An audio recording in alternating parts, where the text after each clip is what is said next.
وہی آسمانوں اور زمین کا پیدا کرنے والا ہے، اس کی اولاد کہاں سے ہو جبکہ اس کی بیوی ہی نہیں؟ اور اس نے ہر چیز کو پیدا کیا ہے اور وہ ہر چیز سے باخبر ہے۔ یہی اوصاف رکھنے والا اللہ تمہارا پروردگار ہے، اس کے سوا کوئی معبود نہیں۔ وہی ہر چیز کا پیدا کرنے والا ہے، تو اسی کی عبادت کرو، اور وہ ہر چیز کا نگراں ہے۔ وہ ایسا ہے کہ نگاہیں اس کا ادراک نہیں کر سکتی جبکہ وہ نگاہوں کا ادراک کر لیتا ہے، اور وہ بھید جاننے والا ہے، خبردار ہے۔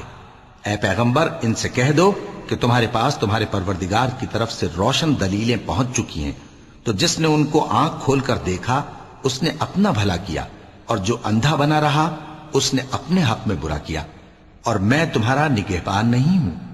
اور ہم اسی طرح اپنی آیتیں پھیر پھیر کر بیان کرتے ہیں تاکہ کافر یہ نہ کہیں کہ تم یہ باتیں اہل کتاب سے سیکھے ہوئے ہو، اور تاکہ ہم سمجھنے والے لوگوں کے لیے تشریح کر دیں۔